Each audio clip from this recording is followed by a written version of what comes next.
Africa Film for Impact Festival.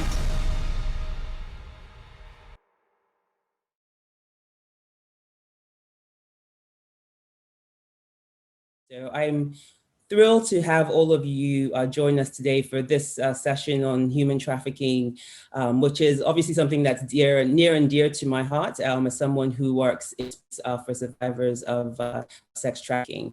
So, Mr. Arunze, let me start with you. As I mentioned, you're the Director of Public Enlightenment at NAPTIP, which is Nigeria's anti-trafficking agency. Can you just maybe paint the landscape for us? How does human trafficking present itself in Nigeria? What is the scale of human trafficking that we're dealing with? And if you can just also indicate the role of NAPTIP in addressing this issue. It's a crime that shames us all.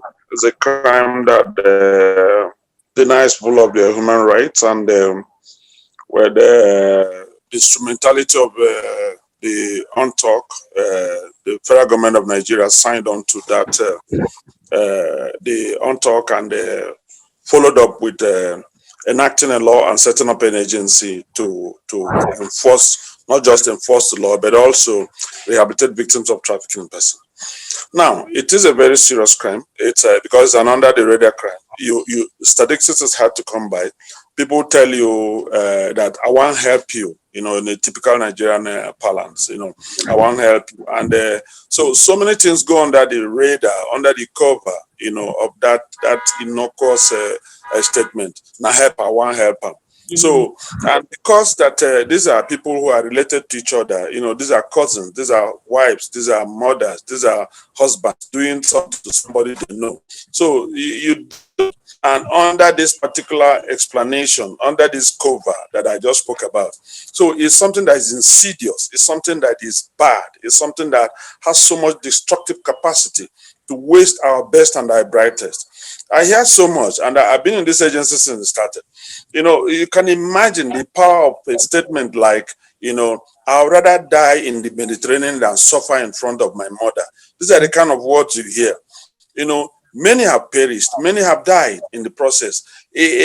Just of late, the American government, it has nothing to do, but it has a connection, came to take somebody free of their citizens that taken away from Republic of Niger and brought into Nigeria. That is one. So you can imagine the number of Nigerians that died trying to cross the Mali, the desert. Then the countless numbers that have died, perished trying to cross the Mediterranean. And in our country, without statistics and data, you don't. It's not like normal crime that people go to the police station to go and report and say, my house was burgled, my car was stolen. Then the police will now keep the statistics. No, those things are not there. So it's just of late that we are beginning to build. And we still have people, because these people they know each other, they connect each other, and they get with all the voodoo that is associated with it. It's not statistics is hard to come by. But is this serious? It is very serious, very, very serious. It has a human security implication. It's killing people. Our young people are dying because Nigeria, has this unwholesome description of both the internal trafficking and external trafficking. It's a destination country, it's a source country, and it's also is a transit country because they pass through Nigeria. So that is the situation here. Can you tell us how NAPTIP is actually addressing the issue? Because we know that Nigeria is one of the top countries as far as the exporting of women's bodies, particularly from Edo State into Europe in general. But as far as the effort that NAPTIP is taking, how would you describe that? Is it being effective? Yes, it is being effective because one, now people get to know that it is not even that human trafficking is a crime. It's abuse of the rights of persons. It takes away the dignity of a woman, and it's something that is built on the inequalities that exist in our society. Now, we've done so much, and we will continue to do. NAPTIP is a focal agency combating trafficking in persons. The only agency that is doing that, we were the first in Africa. Then Malawi came and copied. Gambia came and copied, Ghana came and took. They all went through Nigeria, and the Republic of Niger also came and took. It is effective to the extent that so many states right now, the Director General of NAPTIP, Tim Julio Kadonle, is going around the state asking them to set up state working groups, state network, so that they can begin to, within the state themselves, begin to generate actions and responses that militate against these things. Let us begin to set roadblocks, not just at the federal government, because the tendency is for us here to assume that so long as federal government, the federal government is doing it. But every child is a child from one home, that is in one town, in a local government, in a state, that makes you a Nigerian. It's not the first, you are not a Nigerian first before you become from a local government. So we've done a lot of thank God that we're talking about impact and movie making now. The first one we did was with Zozo. That was the first TV series that ran on this. We did the Zozo. Then we followed up with the Toha. And so, let me slow you down there, because I'm going to ask you a question about some of those a little bit later on. So let me go over to you, Joy. You're a survivor of sex trafficking. Thank you so much for being here to share your story with us. So you were trafficked a few years ago. You repatriated and came back to Nigeria in October of 2018. So as someone who has survived this ordeal and is now, trying to get your life back together, you're acting as a survivor advocate for this particular issue. How can we as stakeholders, including the film industry, what can we do to ensure that these stories like yours are actually portrayed accurately? Good afternoon, ma. Good afternoon, dear. Good afternoon, ma. Good afternoon, ma. Good afternoon, we can hear you. In my own understanding, like this human traffic, what we need to do, we need to go out there to let people know. We don't need to do it within ourselves. We just need to go out there, not only in Benin here. We need to go out there where they are gathering, like the place is Onitsha. And we don't need to go just in the afternoon. We need to go in the morning so that we can meet them. Because if we say we should be doing this thing maybe once in a while, we might not meet them. But we just need to keep doing it often. Just keep doing it so that we can meet them and tell them it's wrong. Because this human trafficking of a thing is very wrong. It's human abuse. Most of us, we don't even know the meaning of human trafficking. It's when we get there, we will not know, this is what it means. Most of us, they just deceive us. We don't even know what the meaning of human trafficking. Like me, let me use myself as a point, let me use myself as an example. I don't even know what is human trafficking. It was when I got there, what I was even thinking is not what is there. What I was thinking is not what is there. If someone told me not to go, I will not agree. If someone told me, maybe a pastor would tell me, this place that you want to go, don't go, it's not good. I would tell the pastor, you are a bad person. You don't want me to go and enjoy. You don't want me to go and enjoy my life. But it's not good. I really need us to work towards it, man. It's not good. Okay, so how do you think that we can more accurate, right? Because I think it's one thing when you see it depicted on film, like Oloture, but it's also something different when you've experienced it yourself. What do you think those of us who are stakeholders working on this issue, particularly those who are interested in making film, how can they more accurately tell stories like yours? I was not having the opportunity to watch the film, but I would say from my experience, like that boss of a team, they will load us. That's not the way they used to load us. We are not free when we are inside the bus. We use this what they used to call it, this police bus, this ilos. They will load us like sardine inside, and that ilos, you will not use that ilos to get to where you are going to. When you get to one state, they will change you again. They will do us as if we are goose. They will even use something to cover us. People will not know we are human that is in. So more on the film, if really they can really work more on the film, it will be more better. Okay, so I think what I'm hearing you say, maybe include your stories, perhaps, as those of us as stakeholders, as particularly in the film industry, are creating some of these stories to make sure that they're more accurate. The other question I have for you is that you're from Benin City in Edo State, which I think everybody knows now is an infamous hotbed It's it's a hotspot for trafficking in Nigeria. But yet there's still many young women who are being lured into trafficking, right? So what are we doing wrong as stakeholders, as people who want to tell these stories in a way that can change the narrative? What are we not getting right that is still causing people to continue to leave Nigeria? Hey man, what you guys are getting wrong is that this human traffic, you guys should not only be doing it in Edo State here. You guys need to go so many places. There are so many people out there that you people need to talk to.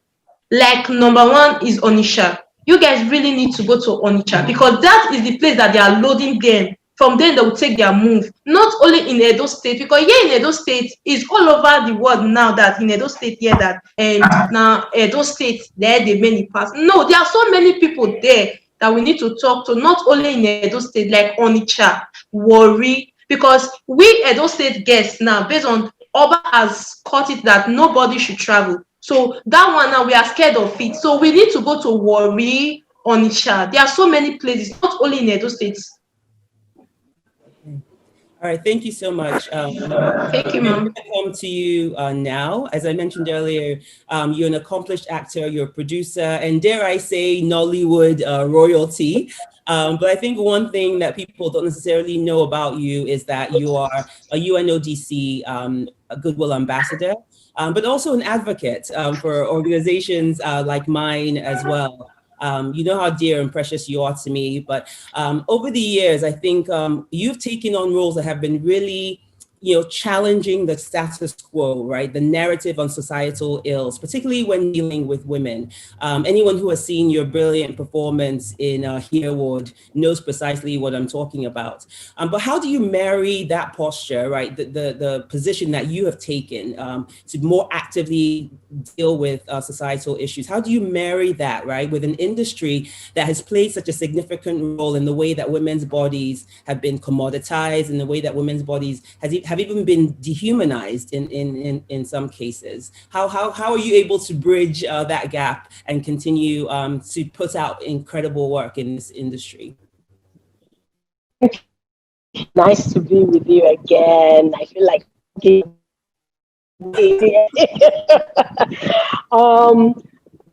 answer your question, I think the issue is because of the kind of society we live in. Nigeria is hard. It really is hard. It really is, yeah. And people need to escape. All right. And so a lot of storytellers tend to tell stories that they feel that the audience wants. And, even there, the numbers show that the audience want to watch these stories. All right. So when you take the stand of saying that, wait a minute, yes, the audience may want to see these stories, but there are some issues there. There are a lot of issues with these stories. They can be a bit dehumanizing to women. They can be very objectifying to, about women. But part of the challenge also is that you then need to have good writers who understand the issues, who know how to write a story in such a way that it is entertaining, but at the same time carries the message of the issues in such a way that you can get your audience engaged and also get your audience moved enough to be able to take action. Now, those writers are few and far between. So I just think, I think some of the ways to then militate against that kind of challenge is the training of writers to be able to be aware of what their storytelling does to the audience, to the society. Yeah. And so I'll stop there for now. Yeah. So to those to the young filmmakers who are watching, who are interested in weaving in some of these issues, right, into entertainment, right? What would you suggest as far as maybe a first step for them, because ultimately what we're trying to do, right, is use film as a way of really creating societal change. Because ultimately, if you just be entertained for an hour or two, perhaps, yes, you'll forget all the issues and the troubles you're going through. But then as soon as you walk out the door as a woman or as somebody who is on the margins, you're facing that reality again, right? So what would you suggest maybe to young filmmakers who are interested in weaving both of these things into their work? I'll take a thing that Grace, I think it was Grace that our last speaker, who was somebody who had been trafficked herself, is to is to actually work with real life experiences, and we had actually started working on trying to raise the funding to do a film on his story. And it involves women's story. His story involves women's stories as well. So I guess what I'm saying is research. You need to research, and part of it, and to make your film have the kind of impact that it should have, then use survivors as one of your consultants. And then I would also say to young filmmakers that you then now there's something else that's very key about these films for social impact. They need to be seen. A lot of them are not seen enough by the people who need to see them. Mm-hmm. And, so taking them around, it's not just, one of the things we did with Hairword and some of the works that I done in the past, sometimes we take them to the market.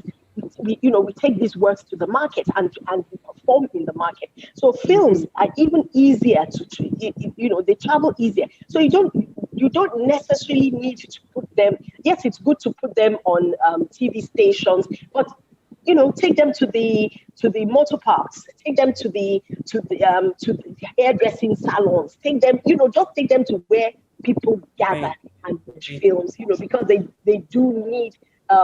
It's part of the advocate. Lovely to meet you. I mentioned earlier about the work that you have been doing, particularly in this new film, Oloture, which is currently out on Netflix. For those of you who have not yet seen it, make sure you check it out. It's on human trafficking. But you were recently quoted, Sharon, as saying that you prayed for this role, right, in the movie, where you play a journalist who goes undercover to expose the reality of human trafficking in Nigeria. So why was it that you felt this role was important for you to play? And how has it changed your perspective in how you approach your craft, if it has? Okay, first of all, for me, it was a very important story. And, it's different when you read on these things. It's a different case when you're acting it, because then you're in character. Mm-hmm. So I prayed for it because it was I felt like it was, there wasn't a better time for this story to be told. We're in a social media age where even almost everyone is on social media.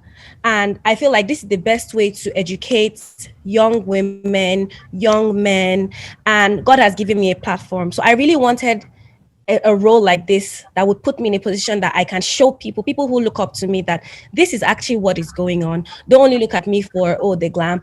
This is what is going on. And it was such a, for me, it hit me so hard because it changed me.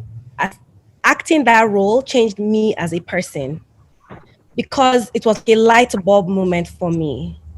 It made me realize that I've been in a bubble, a serious bubble. And seeing what these girls have gone through is unbelievable, because we had to act on Allen with prostitutes. And I have in Lagos, in case some people might not know what you're talking about. Yeah. And even just remembering, it puts me in such a very weird mood, because you realize that it's because they don't know better. So like Auntie Joke said, if we go out there and educate these people, then they know better. But for me as an actor, it really changed me. I can't lie to you. I feel like it really opened my eyes. It really, really opened my eyes. And watching her tell her story, and her saying, that they had to close their eyes. I feel like the major reason why they probably didn't go that far in the movie was because it was already getting too gritty. And, so honestly, it's such an important story to be told. And I'm so glad that we were able to put that out. From that, and a lot of people are now aware of it. People who didn't even have an idea that anything like human trafficking existed. And I was like, how you did. It was amazing. That movie alone opened a lot of people's eyes, even my eyes, to be honest.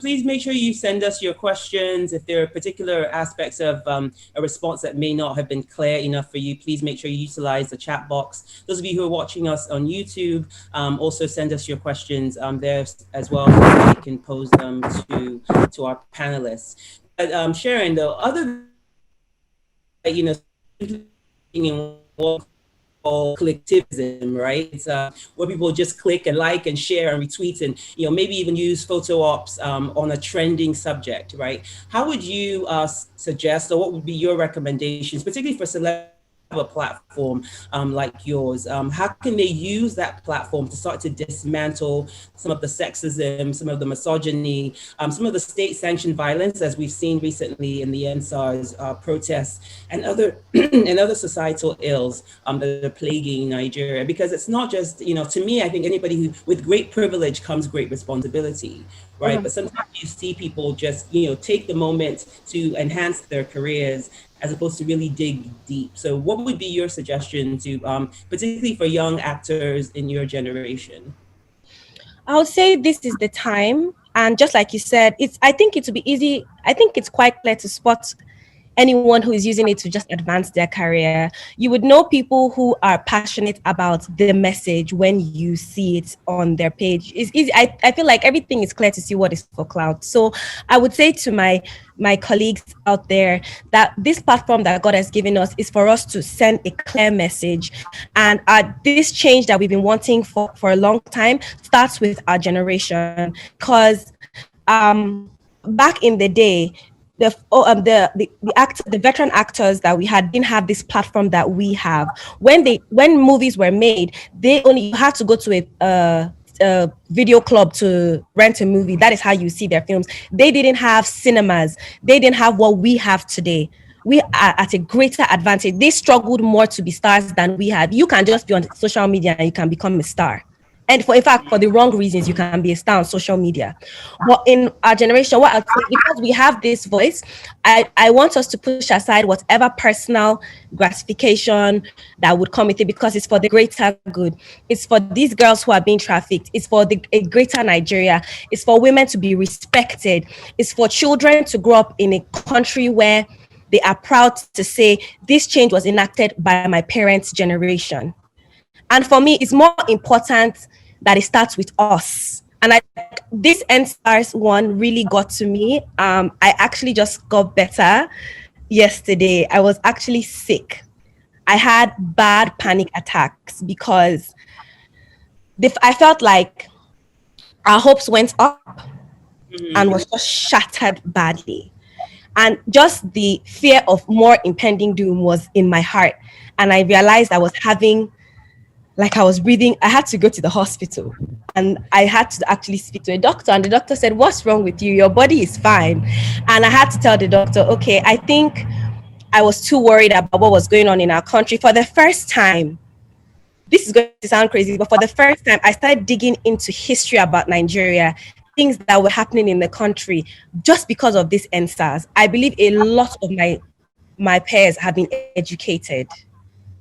A lot of us. So I want us to use our platforms the right way, like my mom says, the right way, and do things the way we want them to do it for us. So we have to be obedient, be respectful when we're passing our messages across, but we have to be bold and stand firm. All right, thank you. Yeah. I just want to read from the chat. Total Stage 2 Screen says, very true. Many of the movies for Impact don't circulate as they should. They don't get as many as should see it. That's why I believe that Films for Impact should no longer stand as a kind of movie with a qualification for standardization, which I actually agree with. And I think brings me to my question to you, Sherveen. I think, you know, as working for UNODC, UN Office for Drug and Crime, which is an international agency that's working in Nigeria, how can the UNODC, you know, help to really scale, you know, some of the local efforts? You know, I have a small NGO. I bet you, I mean, none of our survivors that I work with at Pathfinders, and I'm sure Joy, who's here with us, had never even heard of a lottery, right? So how is it that the UNODC can use your resources, right, to help us scale some of these subjects, particularly for those who are vulnerable to trafficking in Nigeria? Thank you, Yvonne. I think there are several points. I think it's when it comes to the international community support, I think that there's a need, I think, to maybe maximize, I think, what you do. Sometimes we have the feeling that we are several agencies or several NGOs or several actually states doing kind of the same thing. So maybe we're not maximizing it in the best way. But I think that I would really agree on what was said before by Madame Joke Silva on the need to go out there. And I think that everybody actually agrees on that we really need to go more out there where actually it's most at risk. I'm thinking about a quote that the DG of NAPTIP, Julio Candoni, said when on a low tour race. He said it was a very nice movie, but now the challenge is not actually to put it on Netflix, because actually people who watch Netflix are less likely, for obvious reasons, to be themselves trafficked. So the question is really to go where it needs to be. And I'm thinking about, like, you know, the challenge we had on our previous prevention campaigns. I mean, when I say we, it's not only UNODC, but it's all partners. I think that first, when we do prevention campaigns, it's very difficult to actually see the results. It's very difficult to evaluate the effectiveness of a prevention campaign on trafficking. So I think that we need to also put the focus on that. And the solution is probably to hear more from the victims or from the potential victims. You know, ask them like, okay, what would work, or what is working, what is not working when we do our prevention work. I think that for too long we did not do that, and it was more like from the top, like us, the different partners, developing some of our prevention campaigns without even knowing if it was working or if it were relevant for the people that we want to target. I think that's really the shift that we have to make, is to link more victims and hear from them, hear their story, and really have their feedback. That's something that I think is crucial, and that's where we need to work together. As you know, UNODC, for example, we're only based in Abuja and Lagos. So, I mean, if we want to reach out to these areas, we need to work more with NAPTIP, with NGOs that are out there. But I think that's really a crucial point, is to take more their experience into account. That's what we've done before. Right. I mean, I totally agree with that too, because, you know, a lot of times what our survivors tell us is that, you know, it's essentially a very top-down approach, right? As opposed to really looking for the people who have the lived experience, incorporating their voices into some of the stories. But Auntie Joke, I want to come back to you, because I think one of the things that a lot of our survivors tell us is that some of these films, even like Oloture, as graphic as it was in some portions of it, you know, I mean, I'm referring right now maybe to the rape scene that Sharon played so brilliantly. One of the things that they tell us is that, look, it's still not far enough. It still doesn't depict the reality of what they're facing. Many of these young women that were trafficked to Libya particularly went through hell. I mean, they've been forced to have sex with, you know, 10, 15 men on a daily basis. Many of them are, you know, returned back to Nigeria in broken pieces. They're hopeless. Even along the way, the people that they thought may have been able to offer help to them ultimately turned against them. Many of them were tortured. I mean, the grim reality of it is very different, I think, when you try to make a film, right? As a producer, you really want to, you know, do something like you were saying, that's both entertaining and is and includes a call to action. How do you think filmmakers who are interested, like I said, in telling some of these stories, how can they balance that? because even when you do incorporate the voices of the survivors, their reality is actually very different from what most of us will ultimately be able to show on screen. I like what you said, be able to show on screen, because there are also broadcasting rules about some of the things that you can, how Right. graphic you can get with some of the works. But I believe that Oloture was actually the thing with Oloture is that, when you show it to, when you take it to the places that it needs to be seen, the subliminal messages of Oloture are myriad. There are just so many messages in that film. It is gritty, and what gets more gritty than the fact that somebody is beheaded right in front of you? There's that aspect of it. Yes, it may not get to the point where you're drinking your own urine, because that happens as well. I mean, from some of the stories that one has read from survivors. But I think the thing is that, like, your survivor has even said that she hasn't watched the film. She's just seen part of it. It's like, okay, they're going in this, they're going in this bus. But if she watches the film from beginning to end, she sees that this girl is knocked out. She's supposed to be the person to save the entire bus. Mm-hmm. And she's driven into, she's going to Lebanon, she's going to Italy. Do you understand? So I will go back and say that.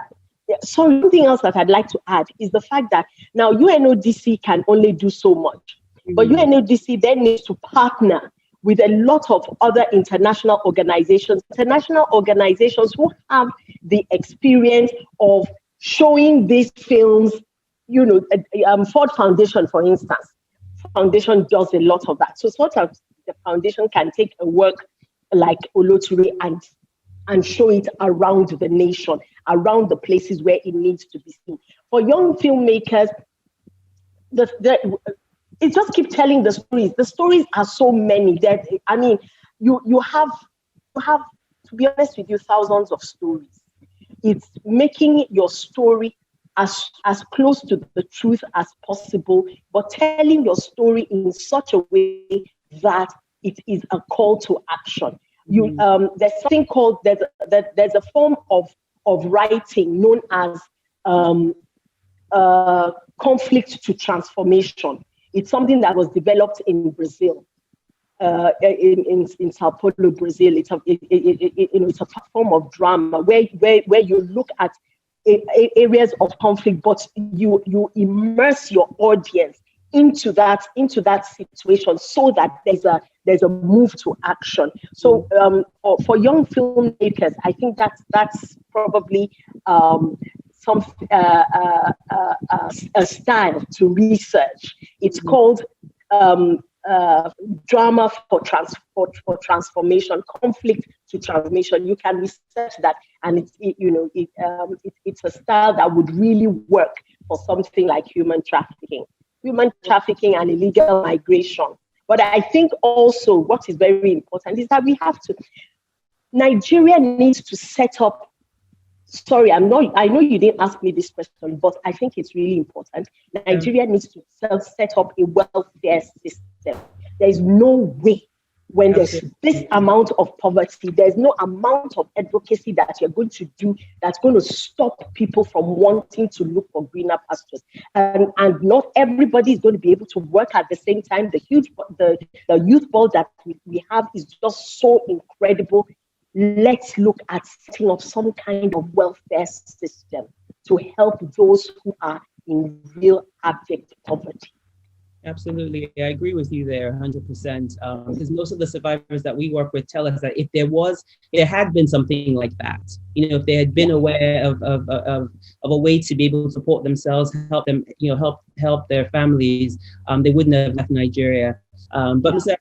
let me come back to you. You were mentioning earlier some of the things that the NAPTIP had actually done, right? So we know that in Benin City, for example, that's my hometown, the issue of human trafficking, as far as awareness is concerned, is oversaturated, right? But people are still leaving. But in the rural areas, like Joy was mentioning, a lot of people have not even heard of what trafficking is. They don't even know what trafficking is.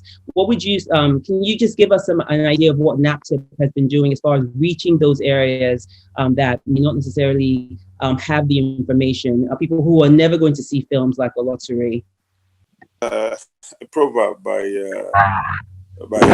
Larotimi, which said that till the rotten tooth is pulled out, the mouth will chew with caution.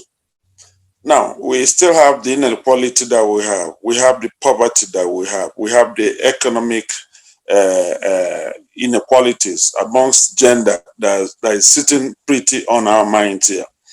Now, you come and preach to them. You tell them all this. And now we've actually changed our narrative. We don't tell them any longer that, we are, irregular migration. Migration is your right. People want to move out of crisis. People want to move out of conflict. And the conflicts are innumerable. They keep springing up every day, aside from the economic imbalance and all these things that we have.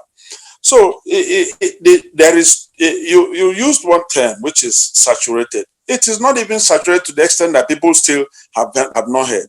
We've developed a program with the IOM, International Organization for Migration, which take these things to community dialogue. We just don't go and tell them, please don't go. The street of Europe is not paved with gold. If you go there, that you will die. No. Why are you doing this? Do you know the consequences of doing this? Do you know that many people have died? Show me where. There are so many other things. The amount of money that you use in going can actually be invested, can actually be used for your own self-development rather than going to die. Do you know the percentage of people who have died in the process? So there's enormity, right? As I speak, there's a program that just shut down, which was developed by the British government, Sourcing Project. I didn't know, I think COVID, as a result of COVID, my colleague and my very good friend, Dr. Soye Gatisen, suddenly said no, that they said they can't fund it again because of issues of funding and COVID, and the program was taken back. So there are so many things we're looking at.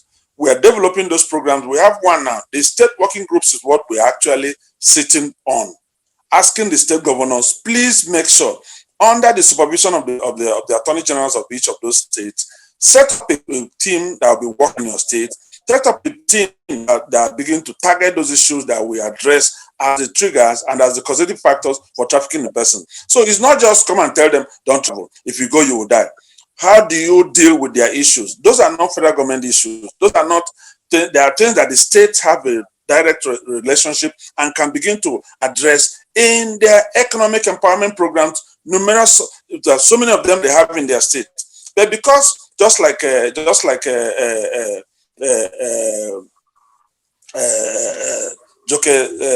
Joke said, we don't have data, we don't have statistics. Do those people, the state governors, do they even have those programs? How many do they cover? But in their budget, they will tell you they expended 200 million for economic empowerment. Show us evidence. How did it touch people? When they don't even have skill acquisition centers in their state, they don't even have, you can't even see anything targeting children who are out of school, children who are not under the cover of schools. The schools are even broken down. So where do we start, for God's sake? Let me stop there. Okay. All right, thank you. Let me go back to Joy, because some of the things that we've been discussing today are, they're your reality, right? They're things that you experienced. And as we start to wrap up, I think one of the things I'd like to hear from you is what your hopes are. As a young woman in Nigeria who has gone through this experience, is trying to put her life back together, as you're now serving as a survivor advocate, right? You're now using your voice to try to help other young women who were in your position and made the choices that they made and now have lived the reality of it. What would you say to other young women, who are out there, who are who are living, who had the same experience that you had as far as before you left Nigeria? What would your suggestion, what would your recommendation be to these young women? Thank you very much, man. My suggestion that I'll give today is that they should not even think of going there because it's not advisable for them to go. And secondly, the movie, if I will even throw small enlightenment to that movie, if it is possible for you guys to use the survivors to act that movie, it will be more better, because so many persons, they don't know about that movie. Even me, it was when I entered this performer, I knew that movie like that do exist. I didn't even know about the movie, because there are so many things that if they use the survivor to act it, there are so many things that happen. They will use themselves, they will act it more better. At least we need to tell those people there in the village, because those people there in the village, they will not have the money to go and buy the movie so that they will be able to watch it. But if you guys use the survivors to act it, it will be more better, so that they will understand that this is what they are saying, that it's not good for them to go and watch it, for them to go to that country, because it's bad. So I just suggest that we should use more survivors to act it. Okay, that And survivors should not be less hope. what do you They mean should by not be that? less hope. The survivor, they should not be less hope. I'm not understanding what you mean by that. They should not lose hope. The survivor should not lose hope. They shouldn't lose hope, because there are still hope for them. They should not lose hope that because they have gone through them, my hope is lost. No. Me that is talking to you, ma, today, if somebody will tell me I'll stay here, like talk to you, I will say it's a lie, because there are so many persons that died. But me coming back Nigeria, I'm still alive. I even have the privilege to even tell people, to even advise people. So they shouldn't lose hope, ma. All right, thank you very much. It's good Thank to you, ma. see you smiling too again. Thank you, Um, ma. comment here from Olivia that says it would also be great if these movies can be aired in schools, especially those in the grassroots areas around the country. There's a question here for you, or comments, Sherveen. Sherveen, but really seeing that everyone is at risk of being trafficked, rich, poor, young, and old, city or village. So showing such advocacy movies on every platform matters, either on Netflix, local channels, or on the streets or marketplaces, like Auntie Joke said. So Sherveen, let me just come back to you. I mean, as far as, I think everybody obviously has heard of the UN, or whether you like the UN or not, is a personal, it's a personal issue. But I think, one of the things that has been a blessing with having the UN work in Nigeria, again, is the scalability, right? You have a little bit more data with IOM on this issue. Have you been able to partner with IOM in a way that can be helpful to addressing the scourge of human trafficking in Nigeria? Okay, just before answering this question, it allowed me to comment a little bit, especially on that comment that I see in the chat. Of course, it's important to use all possible platforms to raise awareness on trafficking. Actually, I have some friends back in France who didn't know anything about trafficking in Nigeria, who saw that movie Oloturi on Netflix, and they were like, wow, what about that, etc. So it's very important to raise awareness among the most important number of people that we can reach. I'm just saying that I think it's easier to reach people through Netflix, because it's already there. Then I think it's more challenging to go out there, like as it was said, like in the motor parks, like in remote regions of the Northwest, for example. That's a different challenge for us. So that's, I think, and people need to take into account. Then also a few other comments that I wanted to make. I also think that the importance, and that's also based on what Olivia said on the schools, I think that the problem with our prevention work up until now is that it has often been like, one-off campaigns. So we go somewhere, we do the campaign, and then we come back and we just don't come back and see actually what happened. Has it made an impact or not? I think that, for example, movies, and that's the good thing, is that once you have the movie, you can show it for for a lifetime. Basically, you can take it from one school to another, from one place to another. So I think that the challenge of prevention is to maintain it. It needs to be like an everyday work to prevent, and you never stop, and you never stop. You keep going. You go, you come back, you go elsewhere, and you come back, and that's how you do actual prevention. It's not to go somewhere and then 3 months later you don't actually know what happened with your product. And the last comment, I think that what was raised, because it has been discussed about the welfare system, the end SARS movement, etc. I think that's also something to take into account. Like human trafficking, irregular migration, these kind of issues, fit within broader development matters. So we always need to think about a holistic approach when we talk about these issues. Of course, that's, for example, and that's why the UN is here in a way, is that if we come to tackle social aspect, economic aspect, education, health, security, governance, corruption, if we tackle all these issues together, necessarily the risk of trafficking will decrease. That's something very important. Then, sorry, on the data that you asked for, yeah, we have some data. Like, for example, we know that in 2016 and 2017, Nigerians were the most represented nationality identified in Italy, like of irregular migrants arriving in Italy, and most of them were possibly victims of trafficking or to be victims of trafficking once in Europe, because most of them were actually women. But since then, we have seen a decrease in terms of the numbers, and these are actually IOM numbers. This is the people registered by IOM in Europe. So there's a strong decrease since 2018.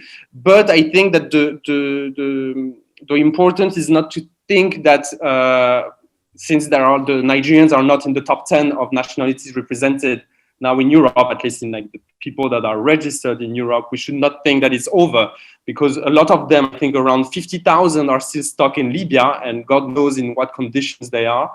Then also we don't know about the number of people who can be stuck in other countries, in Niger, in Chad, but also in other routes, because the main data that we have is from movement from West Africa to Europe. But it has been mentioned before, we see possibly increasing movement towards the Gulf countries, toward other African countries.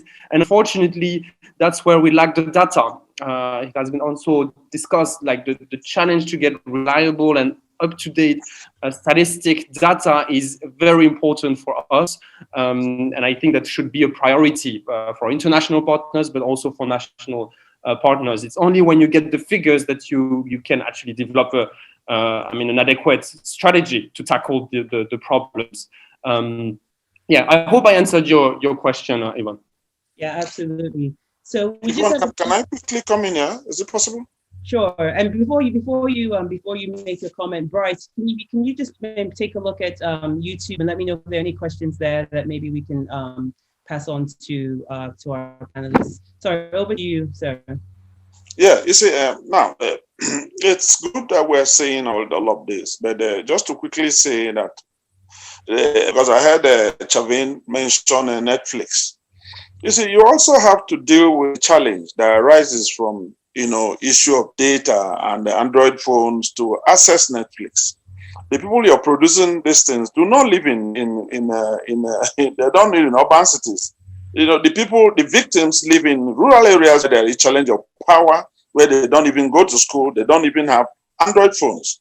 So the least they have maybe one television, and so what they can access are TV series that they don't have to pay. All they will need, maybe once in a while, they sit in their friends on AIT, on NTA. So, and that TV, if they miss one series, one edition, they can actually ask their friends and follow up another edition. Because if most times when we now speak to partners are talking about sustainability. There's actually a new dimension in which they begin to ask, do you have research?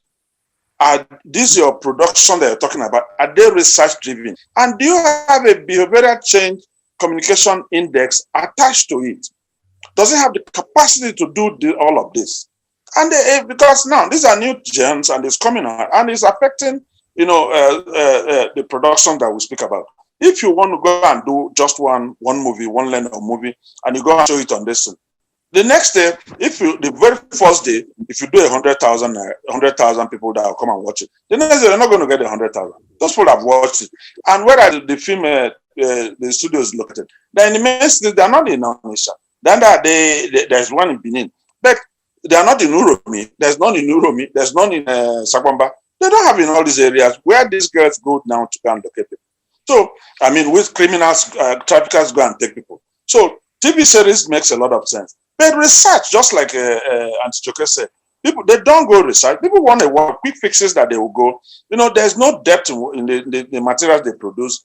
And because the stories, as far as trafficking is concerned, The nuances are so much that so many stories can come about it, from the recruitment, from induction in an oath of secrecy, from the transportation, from the movement, from the procurement of a fake document, from changing their name. There's so much stories that you can tell. You know, the themes that can form the bulwark of your movie, they're all there. So series is what works. And just to mention that these are the issues that are now part of what the conversations you have with your partners for funding and for development of a story that to target anti-trafficking issues. All right, thank you. Brilliant. And Joke, I think you wanted to add something. You're still on mute, so if you could unmute yourself. I've unmuted. Can you hear me? Yes, we can hear you. Yes. Yeah. Yes. Thank you, Mr. Arinze. I heard what you were saying, and I think I do agree with you about the TV series, because what a TV series then does is that there's that sustainability. It's continuous. There's but I think there is also a place for film, and what film does for you is that it encapsulates the entire message in one go, whereas what the TV series does is that it then breaks it down over a period of time. So there's a space. Advocacy has space for several areas. Now, the other thing that I'd like to say is that the policymakers watch Netflix. So it's very important that the policymakers also get to know about the issues that are involved in human trafficking. Now, one of the things that I would like to suggest is that can anybody, the UN is big enough to invest in mobile cinemas. Mobile cinemas can go anywhere, everywhere. And then you can take these movies wherever. The beauty of an Oloture, I think people don't really understand the incredible work that was done in that film, is that for probably the first time ever, you are using Pidgin English, which is a language that cuts across the entire, no matter what strata of society you are in, and cuts across and no matter what language you speak, you understand Pidgin English. And for the first time, Pidgin English has been used for a very serious subject matter. For me, I thought that was absolutely incredible. So what am I saying? There's a place for film, there's a place for TV series. Let's invest in mobile cinemas to take these things around. And like you rightly said, there's room for more stories. There's room for more stories. Yeah. Absolutely. And I think that's such an important point that you make, Auntie, because even though the good thing about film and Netflix is that there are people who will have access to it. They're funders, they're donors, they're people who you can say, hey, this is the reality of what we're actually dealing with, that can be able to see it on that platform as well. Sharon, it sounds like you have some young mentees that you could come to Edo State and mentor with some of your skills so that we can all be involved. You're on mute. Because at my entry, yes, you have a drama group of survivors. So we'd love to have you come. 100%. Yeah. I would gladly, like I said, after this movie, it opened my eyes to what movies can do, because so many people have watched it. And so gladly I would come down.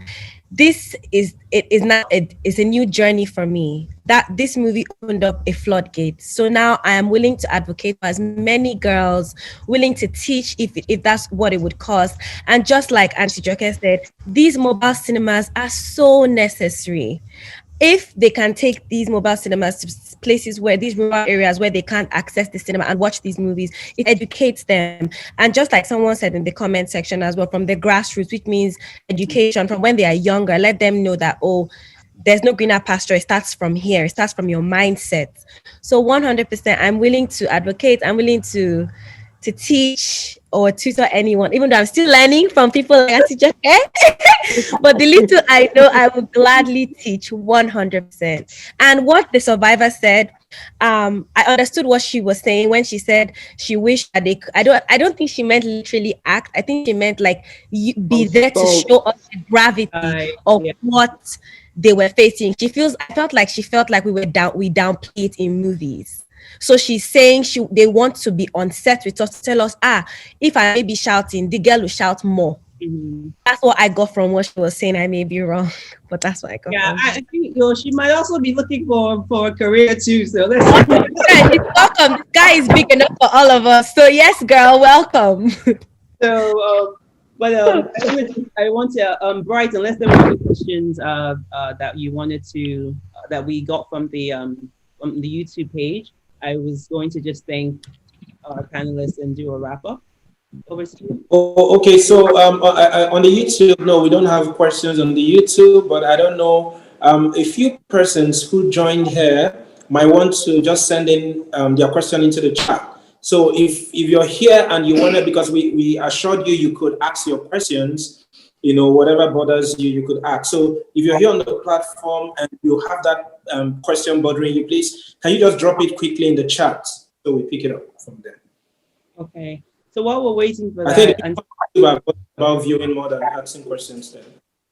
Okay, so unless but maybe I'll come back to you, Auntie. Okay, for budding actors, people who are interested in getting into film and producing at the end of the day, or even starring, in films themselves, what's the first step? What would you suggest to be the first step that they could take? And I'll ask you that as well, Sharon. Something that I always say is that it's very important to train. What training does for you is that it allows you to make your mistakes in a safe environment. If there's nothing worse than making your mistakes in the public glare. There's, so I think that's for me, that always be my advice. Then don't just focus on your acting. Read wide, know about the issues, know about things that are going on in the world around you, because what the actor is part of the storytelling value chain. So you need to know about what's going on around you. What are you interested in? Explore those areas that you are interested in, and then go to every single audition that you can go to. After training, go to all of them, and the break will come. Yes. All right, Jen, we've got some first time actors or people who are interested in breaking into the film industry. Any suggestions, recommendations? Hello. Yes, Sharon. Yes. Okay. I would first of all say, the person should, like as Joke said, be passionate about what you're doing. So which means know why you're going there. You're not going there to become famous. You're going there because you want to be a tool to pass a message across. And if you want to be a tool, you have to be a useful tool. So which means, like you said, you should act. I'm 100% with training. Even I'm going for training. I'm going for training by God's grace soon, even though the best training, like they'll say to you, is on the job. But you, like she said, you do not want to make those mistakes on set. I'm in a generation where if any small mistake you make is extremely highlighted. So you really want to just avoid that. And like you said, go for your training. But the truth is, be extremely patient. Be patient with yourself and don't compare yourself with anyone. Go there and do what you're there for. Research the jobs that you, the characters that you're supposed to work on so that you can deliver it effortlessly. I had to watch a lot of YouTube videos on human trafficking, good stuff to get into the character of Olotori, and my mind was in shambles when I was filming. So you have to also be mentally prepared. Make up your mind that this is for a greater cause. So for this period, if I have to be in this mood or in this state of mind, be willing to sacrifice your state of mind for just that little period to get the work done. Great. All right, Joy, let me give you the last word. If you want to, if there's anything you'd like to say or add, go ahead.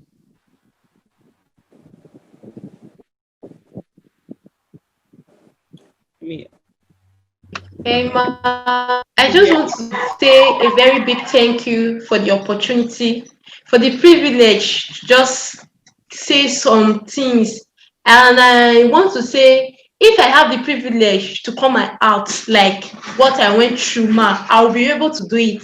And I'll be very glad if there's any privilege for that. And I want to thank every one of you for this thing that you are doing. May God continue to bless you. give you more strength, more grace in everything you are doing. And this human trafficking that people are doing, God will really give you more grace in Jesus' name. I really appreciate on behalf of those ladies there, on behalf of them, I want to really say thank you. On behalf of the survivor, I want to say thank you for a work well done. God bless you in Jesus' name. Thank you very much, ma'am. Thank you. So, I mean, on that note, I'm going to pass it back over to Bright. But before I do that, I just want to say thank you to all the panelists. I think at the end of the day, what we realize that it takes a village, right, to be able to address any social ill. So my gratitude certainly to you for all that you've been doing. Sharon, it's good to meet you. Thank you for the role in the film, Auntie Joke. You know me and you. Yeah, no, we have a serious bond and love. Yes, sir. Thank you so much. As well, Mr. Is he still here? Okay, Mr. Arinze, thank you also for your time and for the work that you do through NAPTIP. So we appreciate all of you. Over to you, Brian. Oh, thank you very much, Yvonne, and thank you, my Mama Joke. Good to see your face again. After if I'm president, I've not seen you. Well done, ma. Thank you very much. Okay, so I think one of the things I want to add, it's I mean the festival itself was designed for this purpose, creating a platform where impact drivers would meet, so we can get together and use for the purpose of driving positive change. Earlier today, we had a section with University of Cape Town, South Africa, their media and TV department. And one of the major things that was said was impact design. You know, I made a film. Film really has that power to create change. I made a film, If I'm President. When I made If I'm President, that video went viral. Just of recent during the NSAS protest. The video went viral because it was really speaking to what's currently our story. So it shows us that film has that power. But one of the things we've also learned along this within this period is designing impact. So if we're creating films for change, it's one thing to create the film, but the bigger thing is to get that film where it should be. So there should be a solid design for it, because even us, the works we're doing currently, we're beginning to relearn a lot of things. We're beginning to learn. So I'm no longer excited about just creating this film right now. We're building solid plates. Say within the next 5 years, what is the goal? What's the plan? How do you touch it? And how do you keep making sure that these things happen? So if we're going to be using film to drive social change, to advocate against human trafficking, it's not going to happen by one film. I mean, myself, I saw Oloture, Kenneth Young was supposed to be on this platform. We talked at length, but currently he's filming. That's why he's not here. You know, so, but one of the conversation is that one film won't do it. Just like Mami Joke said, Oloture is an amazing film. I've seen a couple of Sharon's films, but for me, this was her best film that really, you know, I really wanted to have Sharon. So we can create this change, you know, using film, but we've got to really give time to train and design strategy. Once again, I want to say thanks to everybody who joined this section. We're very grateful. And to UNODC, we're really super grateful for collaborating with us on this festival, Africa Film for Impact Festival. This is the maiden edition, but it just doesn't look like the maiden edition because the kind of presence, when Chevron told me Mami Joke was going to be here, I almost was going to tell you the lie because I know Mami Joke is very busy. But here she is, and you told me everyone was going to be here, and here is also, we have Oloture herself, you know, here, and thank you, Mr. Arinze, for joining us. And Joy, I've heard your pitching. Don't worry, we'll do something about that, your pitching, right? We're going to do something about your pitching. All right, thanks everybody for joining this platform. We are very grateful. Thank you. Do have a great evening. Thank you so much. Thank you so much. All right. Thank you. Thank you so much. Bye, Yvonne. Bye. Bye, everyone. Bye. Bye.